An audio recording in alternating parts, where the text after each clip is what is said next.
I think Putin's limo got dude. Started out with this guy last night, and Marfugel's video left this comment that the headlines are annoyingly misleading, saying things like massive explosion about the limo. But when you actually read the articles, they state that the fire, starting in the engine, then engulfed the rest of the car. That sounds like the opposite of an explosion, or am I wrong? This guy also clued me in when he said there was a car engine fire that spread to an explosion. That's why you don't see the full video. I don't know what full video he's talking about, but I don't think there was any explosion. It was a fire that started in the engine compartment, and we've seen this plenty of times before. Like when Biden's Secret Service cars burst into flames. 5 rental vehicles, hours after they returned them to Hertz Rentals, burst into flames under the engine compartment while they were turned off. I'll leave the link to this video that I made covering these 5 Secret Service vehicles. All of them only caught fire under the hood, and I think that's also what happened to old Puttie's limos. The fire under the hood, my perception has been that the engine block is the densest piece of metal, and a microwave laser type weapon can be used to burn the engine, or often the hood is missing. But we also see this in other fires, like a recent one where a cop car on the side of the road, I think it was the LA fires, had a missing hood, and the engine looked like it had dropped down about 8 or 10 inches. But just so I don't get too scattered, my point here is, I think Putin's limo caught fire under the hood. They want to project the idea it was an attack, but they don't want to really start talking about the unconventional method or the tools or the weapons that were used to make it catch fire under the hood. Because if they just told the public it was a fire and it caught fire under the engine compartment, people would say, well, then how do you know it's an attack? Well, don't worry about that. We know it's an attack. Let's just say it was an explosion. But I think it's just the same as Biden's 5 Secret Service vehicles catching fire under the hood. And this is an instance where it's clearly directed and intentional. When it was Biden's 5 Secret Service vehicles, there's no denying that that's directed and intentional. The only thing you could argue to say this wasn't a directed energy weapon is that somehow some sort of conventional something using conventional thermodynamics was placed under the hood, and considering it was the Secret Service that rented these cars, that's possible. But the fact that it just burned under the hood while they were all turned off tells me that was probably one of these directed energy attacks, and the same type of technology was used on Putin's limo.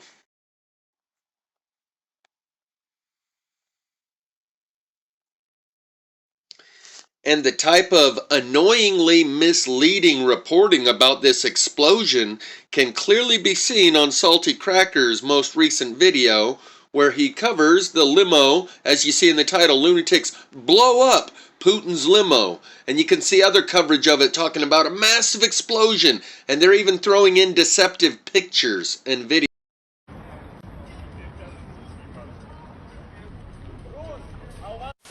Boy, it's real fitting that we've got a limo from Putin's car fleet is blown up in huge blast as troops from paranoid tyrants' honor guard searched for bombs. And that image that they're showing you there, I think that's just a fire in the center, and they've adjusted the lighting and the contrast to blow it out and make it look like that's the moment the explosion happened, implying that's a still frame from a video, and they paused it at just the right time where a massive explosion is so bright it's flooding the camera's light sensor so much you can't see anything but the light in the center. Surely they're not implying that that was a still frame image taken at just the right second. They're implying that's a still frame from a video that captured the explosion. Where's the video? There is no video. There was no explosion. One of Vladimir Putin's limousines exploded and caught on fire in Moscow as the tyrant orders sewers to be searched in the pat-down of his guards. An Urus limousine from Putin's official car fleet blew up in a huge blast on a street just north of Moscow's FSB Secret Service headquarters in Lubyanka. I nailed that. And watch what they show next. And they have the headline, "Limo from Putin's car fleet is blown up in a huge blast as troops from paranoid tyrant's honor guard searched for bombs." But if you look at the small print, terrifying moment, Putin's suicide drone strikes hotel, resort, and restaurant, sparking huge explosion in deadly Ukraine blitz. But if you didn't read the fine print, you'd think that that explosion they're showing you there is his limo blowing up. Here's what it actually looked like, where it says one of Putin's limousines caught fire in the middle of Moscow. Footage showed that the fire, which started in the engine of the 275,000 Russian dollar Urus Senate, had spread to the interior of the vehicle. Workers from nearby restaurant and bars had poured into the Serenaka street and tried to help before the fire services arrived. Stunned onlookers watched as the black smoke billowed out from the front and destroyed the vehicle as the fire continued to rage. Footage taken from another angle appeared to show that the rear of the vehicle was also damaged. But we don't have that angle. That's just hearsay. Reports did not reveal who was using the car believed to be owned by Putin's Presidential Property Management Department when the shocking incident occurred, and no report has been made about what may have caused the sudden blaze, but those inside the car were not injured. Oh, it's insane. So here you've got all of these cars blown up. They don't know if they've killed anybody, and this is outside a restaurant. Blew up a bunch of cars, apparently. And, yeah. Did you kill other people? Reports did not reveal who was using the car. Well, that guy's dead. Believed to be owned by Putin's Presidential Property Management Department when the shocking incident occurred. And no report has been made about what has caused the sudden blaze, but those inside the car were not injured. Huh? Those inside the car were not, the car blew up. And then they start showing some more propaganda. Wait for it. I guess that's supposed to be Putin's limo too. Yeah, wow, that was a huge explosion. Again, that's not Putin's limo. They're showing you things that weren't part of the actual incident. So it appears that they want to project the idea that it was an attack. But if they tell you it was just a fire that started under the hood, people would say, well, then how do you know it's an attack and not just something that happened to a mechanical defect? And then they'd have to get into the subject, well, we know how there's this new technology that starts fires under the hood, like what happened to Biden's Secret Service vehicles, but they don't want to talk about that technology. They just want to tell you, we know it was an attack, let's just say it was an explosion. And this story about Biden's Secret Service vehicles getting 5 of them getting torched, that was a one-day story, no follow-up. All 5 of the cars rented by the Secret Service had this happen to them, and it was the only cars on the whole Secret Service lot that caught fire. Here's the coverage on the Jesse Waters show, less than 2 minutes, and you never heard another word about it. Something strange happened in Nantucket over the weekend, and we're trying to get to the bottom of it. You see, over the Thanksgiving holiday, Joe took Jill and Hunter and the kids to the snazzy island off the coast of Massachusetts. It's a little place called Nantucket, a little getaway. And they left on Sunday, and hours later, boom, all 5 of Biden's Secret Service rental cars burst into flames. They were parked at the Nantucket airport, just feet away from the jet fuel tanks. Wow, that was a close one. Now, when we first got wind of this, we thought, whoa, was this another Tesla fire? They've been exploding like hand grenades recently. And then we remembered Biden doesn't drive electric. He just wants you to. The destroyed vehicles that went up in flames included a Chevy Suburban, Ford Expedition, and a Jeep Gladiator. little bit of a gas guzzler. And anyway, here at Primetime, we thought this whole thing seemed kind of odd, and we have some questions. First of all, why is the president's motorcade booking Hertz rental cars? And also, look at the damage. Only the front of the cars were burned up? What's that about? And plus, if these cars weren't started and no one was in them, how could the engine catch on fire and hit all 5 cars?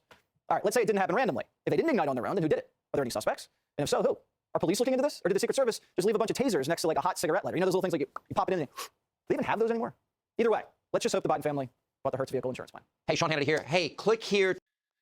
And this is video that I just put up yesterday, put out by Brush Junkie. And notice the similarities to what you're about to see. Wait for it. The missing hood and the destroyed engine compartment.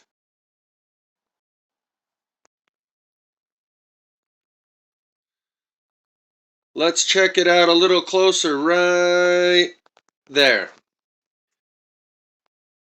The quarter panels on both sides are completely intact.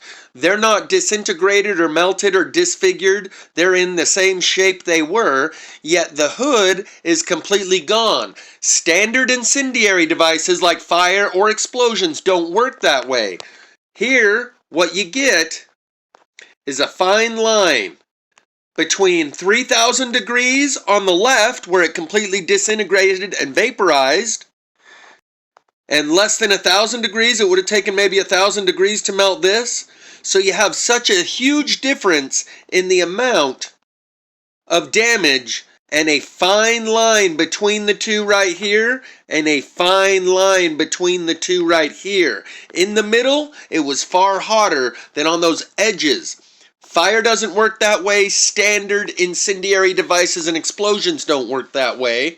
Electricity, just like when we see this on the trees where it looks like there's a lightning bolt streaks right up the middle of the tree with a charcoal strip going through the tree, and it's unburned on the right and left with a fine line of 2 millimeters wide between the charcoal and the completely unburned wood.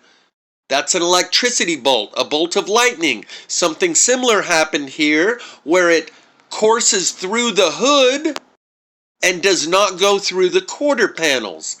That's not standard flame or thermodynamics of explosions, that's electricity. So the same type of energy that appears to be weaponized when you see it on the Secret Service vehicles also is the same burn patterns that we're seeing in these wildfires. And in my next video, I'm going to upload 1 minute or less from about 10 or 15 videos that I've taken from right where I sit right now making this video. You could point in any direction, and within 1 mile I can show you the more subtle burn patterns all around the neighborhood that I've taken over the last 2 years that I've lived here, which points toward the idea that it's like an ambient background energy radiating all around us 24/7 within every square mile around us. Yet it seems to be the same energy that can be utilized and directed and weaponized. In the subtle forms, where it's just a little here and a little there and a little everywhere, it appears more like it's leaking through the magnetic field and coming up sporadically in random places in small amounts that aren't directed at a specific area for a land grab or a directed attack on someone. But the same energy patterns appear when it is directed. Like maybe they're tapping into the magnetic field and utilizing that very same energy that's just leaking and coming out everywhere that I refer to as geomagnetic induction. It's like if you learned how to harness and direct lightning bolts and weaponize them. That doesn't mean that every lightning strike thereafter is a directed energy attack, but it also doesn't mean that every lightning strike thereafter is a naturally occurring event. That's why I'm riding both sides of the fence on this, because you see the evidence on both sides of the argument, whether it's directed energy or random and sporadic undirected energy. Either way, in these wildfires, the one consistency is the electricity. There is energy in every single one of these fires, and the evidence is clear. Whether or not it's directed is the only question. And my next video, I'm going to show you some instances where it's clearly not. And I think this will do good even for the viewers that have seen those videos when I made them over the last couple of years. They were individual and spread apart by a duration of time. When you take them all into consideration simultaneously, you get a better idea of what I see from the Jeff cam, that there's 15 places I can go right now. You point in any direction, and within 1 mile I can show you some mild, subtle plasma fire burn signatures. If you include all of the telephone poles that are discolored at the bottom 3 feet and have a stripe running all the way up them on the street-facing side, then I can show you hundreds of examples within 1 mile in any direction. And those same subtle signs exist in your neighborhood as well. So this video will pair good with the next one, because I'm not riding the fence on this, so either way, whatever it turns out to be, I wasn't wrong. The evidence exists on both sides of the argument, whether this energy is directed in some occasions or randomly and naturally happening in many other occasions, yet the same burn patterns, the same burn signatures occur, like the melted engine block, the missing hood. I'll bet the hood on Putin's limo is completely gone, and the fenders are probably intact. I'll leave the link in the description to this video I made. It's a half-hour long, 5 Secret Service cars destroyed by plasma fire, where I include some other examples. Notice the missing hood on that truck. And you'll see both of the doors are burned out. This was supposedly a naturally occurring fire. All 4 of the doors are burned out. Regular fire cannot do that. Where it burns one spot so hot that the doors are completely vaporized and vanished, yet right here, the paint is still intact. And the center post is still intact. And this part is gone, and back here you can see it's even got still good paint on it. Fire doesn't do that. It's an electricity-based fire, and that's what I wish I would have called it from the beginning instead of plasma fire, is electricity-based wildfire, because plasma introduces a complexity into it. Plasma is this mysterious substance that no one really knows what it is. Even people that have some idea, they're like, well, it's kind of a liquid, solid, gas, electricity stuff. Everyone knows what electricity is, and once you see the burn patterns of electricity, like a lightning bolt streaking up through a tree, that will be in the next video. Once you see the electricity and go, oh, yeah, okay, I see it, then you can see the patterns elsewhere and go, aha. Here you're going to see the head of the Department of Defense standing behind a podium saying that our near-peer allies or not allies, but our adversaries, Russia and China, have developed directed energy weapons that are capable of producing long-range fires. And then I'm going to add some real woo-woo and say maybe it's the Galactic Federation that has that power. And when Biden or Putin gets out of line, they remind him who's holding the cards by smoking your cars. This is supposedly false. Our near-peer rivals, China and Russia, seek to erode our long-standing dominance in air power through long-range fires, anti-access aerial denial systems, and other asymmetric capabilities designed to counter our strengths. So not a conspiracy after all, Mark Esper. Our near-peer rivals, China and Russia, seek to erode our long-standing dominance in air power through long-range fires, anti-access aerial denial systems, and other asymmetric capabilities designed to counter our strengths. So not a conspiracy after all. Mark Esper, the Secretary of Defense of the United States, actually declared that Russia and China have satellites that can actually cause fires. China and Russia seek to erode our long-standing dominance in air power through long-range fires. He also confirms that they have actually militarized space, weaponized it, and they actually have DUWs that can actually cause the fires and do all this kind of stuff. Meanwhile, in space, Moscow and Beijing have turned a once peaceful arena into a warfighting domain. They have weaponized space through killer satellites, directed energy weapons, and more in an effort to exploit our systems and chip away at our military advantage. So back to the initial point, it does seem like media is trying to project the idea that it was an explosion in order to reinforce the idea that it was an attack. Because if they just said it was a fire that happened under the hood, people would say, well, how do we know that was an attack? What do you mean? How can you use that as an attack? They don't want you asking questions. They want they want to assert that it was an attack. We know it was an attack. It was a massive explosion, a huge blast. So that the idea that it was an attack is solidified.